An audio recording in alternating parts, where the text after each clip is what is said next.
seems harsh, but that's the rule in the United States. There's a slightly different rule if you're the person that caused the victim to be in peril in the first place. You tie someone to a pole, criminals or zombies, find them, and they're injured, you're going to be liable for those injuries. Merle from The Walking Dead, he gets tied up, he winds up cutting his arm off, but if he had remained there and had been attacked by zombies, the people that tied him up could potentially be liable for those injuries once order is restored. Here's another scenario. Down on my last. I'm sorry.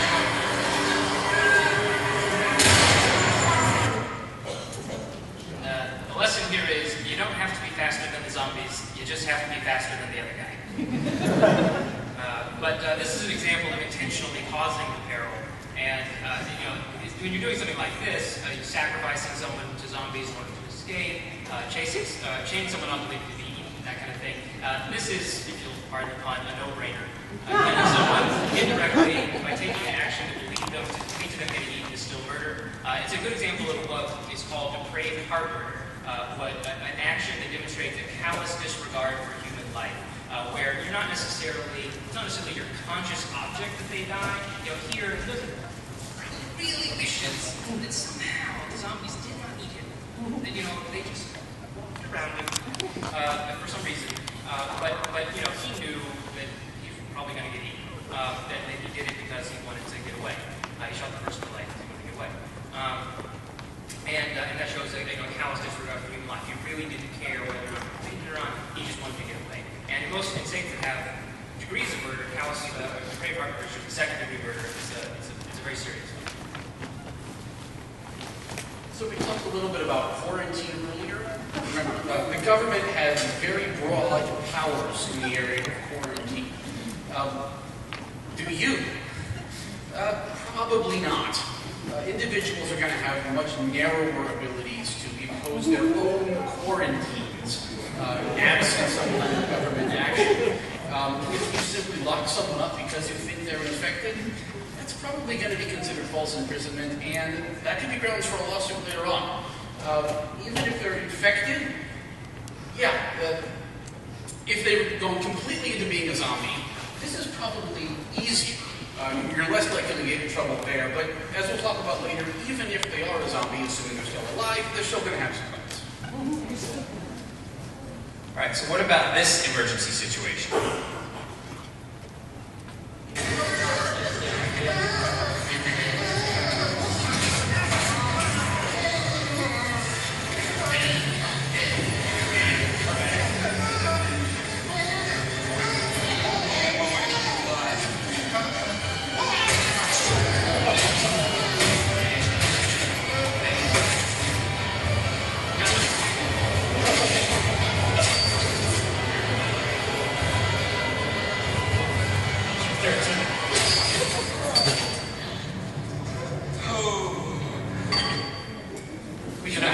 Scenes we show were a little graphic at times. So, in case you couldn't tell, that was an example of someone's leg being amputated in order to prevent the zombie virus from spreading to the rest of the body, in order to save their life. And in an emergency situation like that, consent can be inferred. And it can be inferred in situations where a reasonable the person doing the action, doing the amputating, would have no reason to believe that the person they're saving would decline consent. And someone bitten by a zombie would probably consent to virtually anything that would save their life, even something really radical like amputating a leg like that. Okay, what about mercy killing? The trope here is that someone has possibly been infected. Maybe we know they've been infected, but we just think they've been infected. But rather than wait for them to show symptoms or go full-blown zombie, they are preemptively killed, just to be safe. Or maybe it's done with their consent. They say, no, go ahead. I don't want to go out like that. Just go ahead and kill me now. But the problem is that if somebody's alive and they're about to die from natural becoming a zombie, if turning into a zombie kills you, that's natural cause. I mean, it's a disease. If you actively and deliberately take steps to kill them, that's murder. And physician-assisted suicide is a real-world analogy, and but I mean, that wouldn't really apply. We'll talk more about that later. And many states make it a crime to even help somebody commit suicide by like giving them a gun and walking away knowing what they're going to do.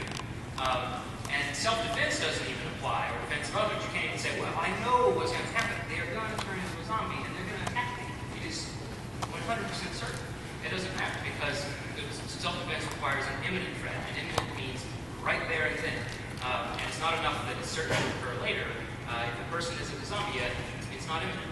So, as harsh as it sounds, the right thing to do legally is to wait for them to turn into a zombie and then kill them. In the real world, there's a big difference legally and ethically for doctors if we fail to aid someone and let their disease kill them, or we partake in physician-assisted suicide. So as most of you know, it's illegal by the large majority of states, only 3 states, where it's legal. And in those states, there's other procedures such as getting a second opinion and long waiting lists that will prevent that.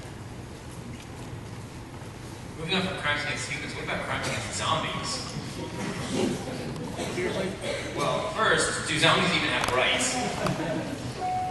That's going to depend upon who is doing the writing. In the Brooks verse of World War Z and the Zombie Survival Guide, zombies are dead. They are entities, their corpses reanimated by some fictional biological process, but they have in fact died as corpses walking around. And I think Bill could talk to us about what it actually means medically to be dead.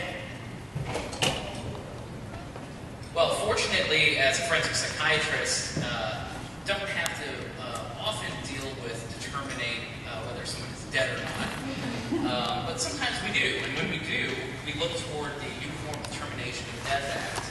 And basically what that is a draft state law that was approved in the U.S. in 1981, and it tells us that when someone is dead, when there is irreversible cessation of circulatory and respiratory functions, so their heart's not beating, they're not breathing, or all functions of the entire brain have ceased, including the brainstem. So, flatline of brain activity. So, assuming you've understood what we just said, what about this?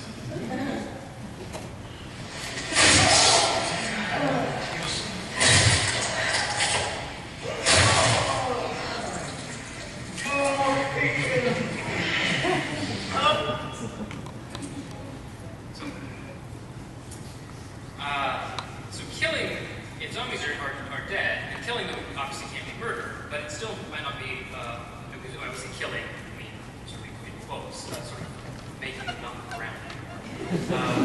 It might not always be legal in every circumstance. So if they're well, you're relatively dead, and this has several legal consequences. Killing in self-defense or defense of others, I mean, that's clearly legal. But what about killing them for sport? That could be considered abuse of a corpse, which is a crime in many states. How it's defined varies a lot, especially if the method of killing unnecessarily mutilates the body. Corralling or hoarding of live zombies, and again, live is in quotes, but live being still moving around. Active. Yeah, active. In many states, there's an obligation to report found corpses to the authorities. So if you stumble across a dead body in the woods, in many states you actually have to go say to the health department, whatever, body in the woods, so you guys can go clean that up. Zombies move around, so it's a little hard on their own. So it's a little hard to tell people where you found them. But certainly, keeping them in your basement or whatever, it's going to be a problem. And even in a zombie, I mean, you might wonder, who cares? And even in a zombie apocalypse scenario, though, surviving relatives will probably want to properly bury the remains of the fully deceased body, and would probably prefer that it be as intact as possible. It's not so much the right of the zombie; it's the rights of the next of kin that is what we care about. And corpses are not property, but there's what we call quasi-property right held by the next of kin. And even in the apocalypse, there's going to be a limited legal right to dispose of the body as they see fit. But there's an exception for things like coroner's inquests and criminal investigations where apoptosis and things, even over the injections of next of kin. And if fully diseased zombies remain infectious, because in some versions, once the zombies are not moving anymore, they're no longer dangerous, but some they are, then the state can quarantine or dispose of the bodies, even if Right. The basic idea here is that if zombies are actually dead, these are corpses that are still moving around, they don't have rights. You can't commit crimes against them, but may still be limits on what you can do to them. But if they're alive, this is a picture from Warm Bodies, and I believe that's 28 days later, in these stories, zombies are infected people. They never met the definition of death under the Uniform Determination of Death Act. They are alive. And in many stories, they can get better. These people have all the rights that they had before they were infected. And I think the physicians are going to tell us how that might actually work, how they could be zombies and still alive. Right, so obviously the fiction can't explain all of the neuroscience, there's some things that don't fit. But how could they still be alive? Well, here we see the T virus, which is a viral infection. A lot of the scenarios use infections. So we would need an infection that basically disrupts or takes apart your cortex, the outer part of your brain, the stuff that makes you human, and leaves some of the lower functions, more of the instincts, intact. Now, some of those instincts and those lower functions would be breathing and digesting and all that sort of stuff. So the fiction doesn't quite match up. But let's think about in the real world, is there any sort of infection that could cause your brain to go away? Well, take for instance, there are infections that are called prion diseases. And basically prions are proteins that are folded wrong. And what they do is they start interacting with other proteins and turn those into other prions, almost like zombies. And they begin piling on each other in the brain, making holes in your brain. So this is one way you could actually lose some of your cortex. Your brain can become a lower functioning organ. And this animation is talking about prions. An example of a prion disease would be mad cow disease. Then there's a question of, does the existence of a cure matter for whether or not it's okay to kill zombies? We think the answer is yes. If a cure is possible, that means that zombies are not dead. They're simply alive but infected or sick.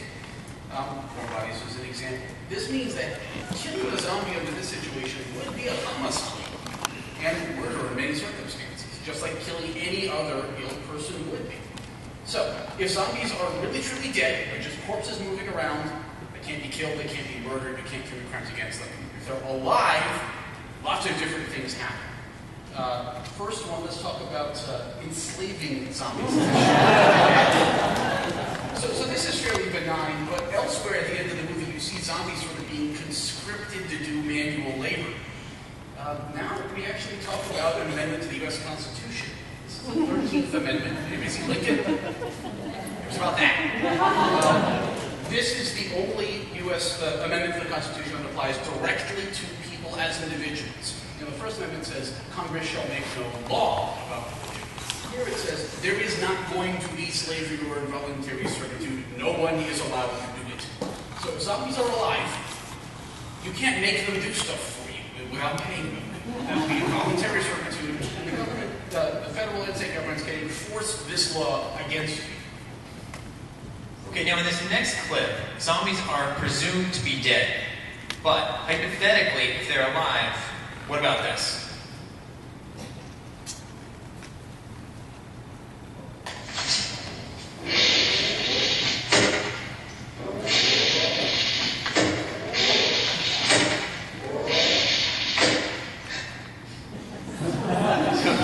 First question we should ask is that guy practicing?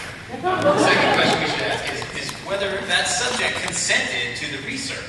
And was he able to, or she able to? That looks like a he. But, so to do this, to consent to research and be a participant in an experiment, you need to have decisional capacity. You need to have capacity to make a decision. Now, medically, there are guidelines for what you need to have. So you need to understand that there is a choice you have. You need to understand that there is relevant information relevant to your choice. What happens if you make this choice? What happens if you make that choice?